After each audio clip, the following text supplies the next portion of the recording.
ایران اور امریکہ 60 روزہ عبوری معاہدے کے قریب پہنچ گئے۔ باضابطہ اعلان جلد اور ممکنہ طور پر آج کیا جا سکتا ہے۔ معاہدے سے آبنائے ہرمز میں بحری آمد و رفت کا نیا نظام متعارف کرایا جائے گا۔ شمالی راستے پر ایران، جنوبی راستے پر عمان کا کنٹرول ہوگا۔ امریکی معروف جریدے ایکسیوس کا دعویٰ۔ ایران نے واضح کیا عمان کے ساتھ معاہدے کے بعد آبنائے ہرمز فوری نہیں کھلے گی۔ اس معاہدے کا امریکہ سے کوئی تعلق نہیں۔ آبنائے ہرمز دوبارہ کھولنا امریکی رویے پر تبدیلی میں منحصر ہے۔ دوسری جانب امریکہ ایران کے ساتھ جلد معاہدے کے لیے پر امید۔ امریکی وزیر خارجہ مارکو روبیو نے کہا آبنائے ہرمز کھولنے سے متعلق ایران کے ساتھ مذاکرات میں مثبت پیش رفت ہوئی۔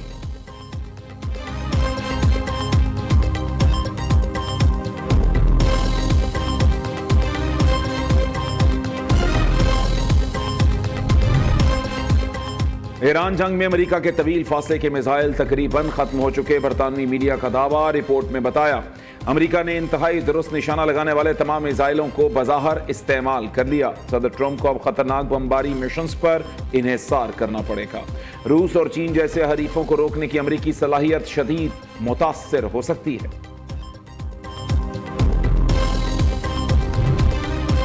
پاک ویسٹ انڈیز دوسرا ٹیسٹ فیصلہ کن مرحلے میں داخل۔ پاکستان کو میچ جیتنے اور سیریز برابر کرنے کے لیے صرف 75 رنز درکار۔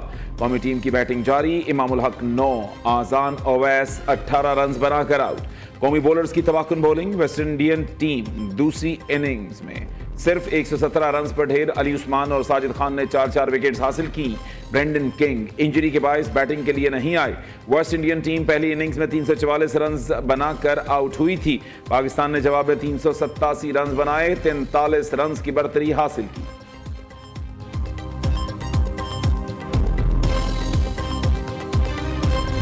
اعظم کی ڈیسکوز کی نجکاری میں صارفین کے مفاد کو اولین ترجیح دینے کی ہدایت۔ شہباز شریف نے اجلاس سے خطاب کرتے ہوئے کہا ڈیسکوز کی نجکاری کے لیے عالمی سرمایہ کاروں کی شمولیت یقینی بنانے کے لیے جامع حکمت عملی اپنائی جائے۔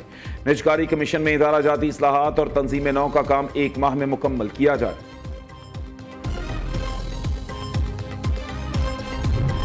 وزیر اعظم شہباز شریف سے ایران کے وزیر صنعت سید محمد عطابق کی سربراہی میں وفد کی ملاقات۔ تجارت، کان کنی اور زرعی شعبے میں تعاون بڑھانے پر اتفاق۔ شہباز شریف کا 2 طرفہ تجارت کا حجم $10 ارب تک بڑھانے کا عزم۔ کہا پاکستان خطے میں امن کے لیے اپنی مخلصانہ کوششیں جاری رکھے گا۔ وزیر اعظم سے جاپان انٹرنیشنل کوآپریشن ایجنسی کے صدر ڈاکٹر تاناکا بھی ملے۔ شہباز شریف نے کہا پاکستان نے مشکل معاشی چیلنجز پر ٹیم ورک سے قابو پایا۔ پائیدار معاشی ترقی کے لیے اصلاحات کا عمل تیزی سے جاری ہے۔ معدنیات کے شعبے کی ترقی ترجیحات میں شامل۔ جائکا کے تعاون کو سراہتے ہیں۔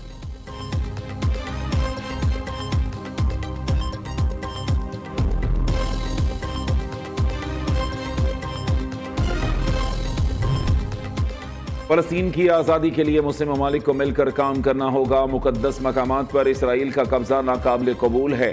مقبوضہ بیت المقدس میں اسرائیلی اقدامات بین الاقوامی قوانین کی خلاف ورزی ہیں۔ غزہ میں انسانی صورتحال ابتر ہوتی جا رہی ہے۔ پاکستان مقبوضہ بیت المقدس سے متعلق وزارتی کانفرنس کا خیر مقدم کرتا ہے۔ نائب وزیر اعظم اسحاق ڈار کا عمان میں مقبوضہ بیت المقدس سے متعلق وزارتی اجلاس سے خطاب۔ اسحاق ڈار کی اردن، ترکیہ، مصر، الجزائر کے وزراء خارجہ سے الگ الگ ملاقاتیں۔ ایران، امریکہ، علاقائی اور فلسطین کی بگڑتی صورتحال پر گفتگو۔ آزاد فلسطینی ریاست، غزہ امن منصوبے، فلسطینیوں کے حق خود ارادیت کی حمایت کا اعادہ۔ اسحاق ڈار نے کہا عرب اور اسلامی ممالک القدس الشریف اور مسجد اقصی کے تحفظ کے لیے کردار ادا کریں۔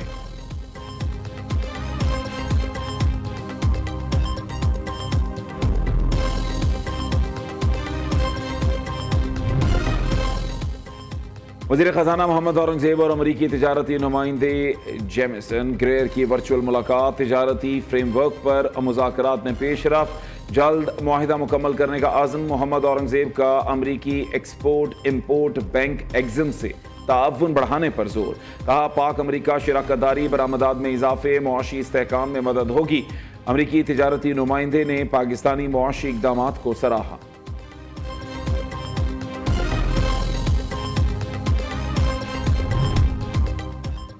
پاک امریکہ انسداد دہشت گردی مذاکرات کے چوتھے دور کا واشنگٹن میں انعقاد۔ سرحدی سلامتی، دہشت گرد سہولت کار نیٹ ورکس کے خاتمے پر تبادلہ خیال کیا گیا۔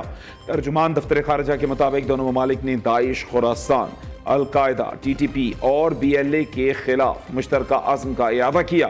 مذاکرات کی قیادت گریگوری لوگیرفو اور سیکرٹری خارجہ نبیل منیر نے کی۔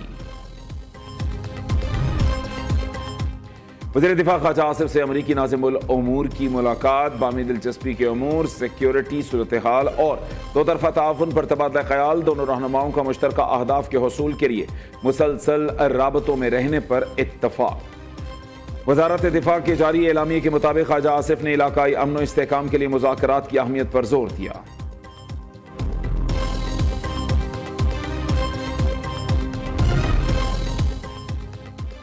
وزیر داخلہ محسن نقوی اسلام آباد میں 1122 کا باقاعدہ سیٹ اپ نہ ہونے پر برہم، کیپٹل ایمرجنسی سروسز کو ہنگامی بنیادوں پر فعال کرنے کا حکم۔ محسن نقوی نے CDA ہیڈ کوارٹرز میں اجلاس کی صدارت کرتے ہوئے کہا، اسلام آباد میں عوام کی سہولت اور ٹریفک کی روانی کے لیے 2 نئے انڈر پاس بنائے جائیں۔ آزاد کشمیر کے 2 حلقوں میں الیکشن LA 27 سے نون لیگ کی نورین عارف کامیاب۔ اب تک دونوں مرحلوں میں نون لیگ 45 میں سے 24 سیٹوں کے ساتھ سب سے بڑی جماعت بن گئی۔ LA 28 سے جیالے امیدوار بازل نقوی نے میدان مار دیا۔ ایک اور نشست جیتنے کے بعد پیپلز پارٹی 10 سیٹوں پر کامیاب۔ فاتح امیدواروں کے حامیوں کا جشن۔ الیکشن کمیشن نے 21 حلقوں میں کامیاب امیدواروں کا نوٹیفیکیشن جاری کر دیا۔ آزاد کشمیر انتخابات کا تیسرا اور آخری مرحلہ 10 اگست کو پونچھ ڈویژن میں ہوگا۔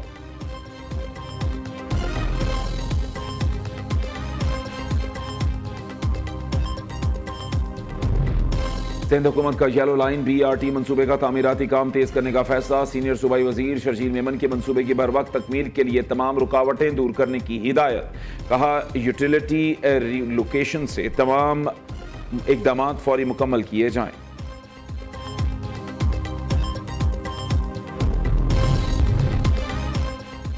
ایرانی صدر مسعود پزشکیان نے استعفے سے متعلق خبروں کو مسترد کر دیا۔ سپریم لیڈر آیت اللہ مجتبی خامنئی کے ساتھ اختلافات کی خبروں کی بھی تردید۔ مسعود پزشکیان نے کہا، بطور صدر ذمہ داریاں انجام دیتے رہیں گے۔ حکومت اور مسلح افواج کے درمیان مکمل رابطہ اور ہم آہنگی موجود ہے۔